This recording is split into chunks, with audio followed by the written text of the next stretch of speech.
Hi everyone, welcome back to my channel. My name is Dr. Sahara Omar. I am a licensed marriage and family therapist practicing here in the state of Texas. And today's video, I wanted to share with you guys a little bit more on how to create a daily routine. What are some aspects of the daily routine that you need to not compromise on, and the link to our mental health and the benefits that we gain when we have a consistent daily routine. But before we jump into the video, please don't forget to subscribe, hit that like button, so that way this content is shared with those that are in need as well. Alrighty, I will be continuously posting videos on this channel. I moved the dates to the last Tuesday of every month at noon. So if you are still with me or with this channel, don't forget to tune in on that date, okay? All right, so daily routine. Why do we need daily routine? Daily routine creates what we call stability in the psyche of our mental health. Stability helps us stay grounded in reality and not drift into a fantasy space or dissociating. People who have a strong daily routine, typically their brain knows and anticipates what is about to happen next. So their natural state of being is more grounded, connected to themselves and into the actual day itself. Now I'm going to use my personal daily routine, and I'm going to highlight certain things that you cannot compromise on, okay? So when you're sitting down first, make sure that you sit down and write the routine out. Majority of my clients have an idea of what their routine is in their brain, but we forget that the brain is usually preoccupied with everything else in life, from bills to conversations that you had with people to things that are happening on a public level as well. So it is so much beneficial and healthier to sit down and actually lay out an actual foundation for yourself.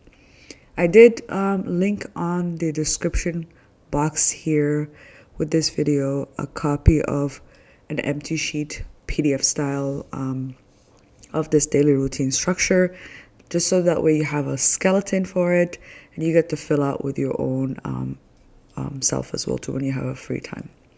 All right, so certain things that we cannot compromise on is the times that you wake up, times that you eat, times that you go to bed, and also times that you work out, right? So those are the four major things that I highly recommend to all of my clients.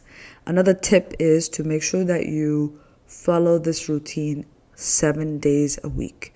Try not to deviate from it as much as possible. Most people want to follow a routine Monday to Friday and then kind of live a YOLO lifestyle on Saturday and Sunday. That's not how our brain is going to work. You will literally derail yourself starting Monday. So why not just stay consistent from Saturday to Sunday, the days that you wake up, times that you wake up, times that you eat, times that you go to bed, and times that you work out, okay? That's what I highly recommend. That's what I saw the most success in my own personal life as well too. And the feedback that I get from my clients when they follow it throughout that 7-day period, they usually also find a sense of grounding for themselves as well. All right, so for me, I wake up every day of the week, 6 a.m. At this point, I've been having this routine for the past, I would say, 4.5 years now, but consistently about 3.5 years. My body does it naturally for me, where I wake up 6 a.m. Monday to Sunday. I am Christian, so my relationship with God is very important to me. So I would spend around anywhere 30 minutes to an hour for with God, just reading His Word and trying to listen what He's saying for the day, from 6 a.m. to around 7 a.m. or so. And then from there, 7 a.m., I try to grab a small snack. I'm not a big breakfast person, so I usually drink either decaf coffee and a banana, or once in a while, I'll probably substitute it with like an actual egg or a protein shake. And then from there, I try to get ready to go to work. There are certain days that I work from the office. Those days, I usually have to prep my lunch and kind of make sure that I take something with me that I'm going to eat. And if I'm working from home, I try not to stress about it so much, but I still get myself ready for work. And then I work, usually my earliest client is around 9 a.m. And then around noon is my lunchtime. I work Monday to Friday. So around lunchtime, I would usually stay consistent even throughout the weekend. I'll take that lunch around 12 o'clock. And then I go back to work all the way until 6 p.m. or so. And then from 6 a.m., if I'm working from the office, I would leave the office, come home, change and stuff, and have dinner around 7. I usually challenge myself to not eat later than 7. Lunch and dinners are my main 2 meals per day. Like I said, I usually skip either sometimes the main breakfast altogether, or I'll eat something a little bit more on the lighter end. There are certain days I work out consistently, Wednesday to Sunday. Those are after I have dinner, I will usually get ready and go to the gym. On average, I spend anywhere from an hour to 2 hours at the gym. I come home. I try to go to bed by 10 p.m. With going to bed, a lot of times people have issues with technology. So challenging yourself to not have TV or computer or iPad or anything like that with your around your bedtime, or at least when you go into bed. Make sure that you also put your phone on the other side of the bed, so that way you can challenge yourself to get up when you have your alarm set up. Sometimes what I recommend also is grab a book, so that way naturally you can make yourself tired to go to bed, so that way you don't challenge yourself to stay up with the technology and then you're wrestling with yourself as well too. Okay. Now, we do want to extend ourselves also grace, okay? So the grace is sometimes you might get sick. Sometimes you might have a stressful event or situation that's happening in your life that's kind of derailing you from your routine. When you have your routine, the goal is if you get derailed from it, you want to challenge yourself to come back, right? So there are certain days of the month where I'm like not myself, or I'm feeling overwhelmed. I'm one of those individuals on a personal level. I do wrestle with depression. I've been having depression majority of my life, I would say, started around age 4. So the struggle is there will be moments and days where my body just says, I don't want to do this anymore.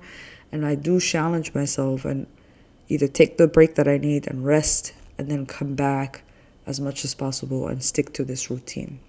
Saturdays and Sundays, I have a little bit more freedom in the sense of I usually try to rest as much as possible on Saturdays, since the nature of my work is talking and just talking to people and listening to people all day long throughout the week. I usually try to take that extra nap if I need to, read a little bit more, come back to hobbies that I really like. Like I usually love coloring books and reading poetry, and kind of just being kind of restful in nature on Saturdays. So I do have a secondary job where I teach on the side at a graduate level. So on Saturdays, sometimes either in the morning or in the afternoon, I might respond to students' inquiries and kind of lesson plan and set up the next week's assignments for them as well. Sundays, on the other hand, I still wake up the same times, still engage with breakfast, lunch, and dinner, and workout and bedtime the same way as Monday to Friday.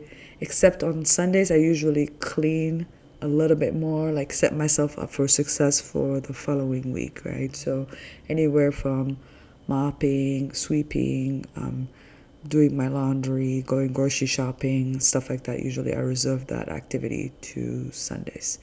Now, if you have a secondary job and you're working on the weekend as well, make sure that you're still following the same schedule. I personally highly recommend find a complete rest day. I know not everybody has that privilege, especially with this economy. So initially what I recommend is definitely keep working hard, find those moments when you are resting, but eventually, hopefully you can get to a point where you can actually dedicate a full day of rest where you are just kind of like relaxing and trusting that things will pan out the way it's supposed to pan out as well. All right. I hope you guys liked the video. Feel free to hit that thumbs up. Leave me a comment. Do you have a daily routine? Are you working towards one? And if so, what are you struggling with? I'm more than happy to support you guys in the comment section.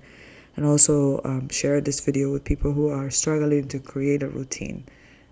Alrighty. I will see you guys in the next video. Thank you.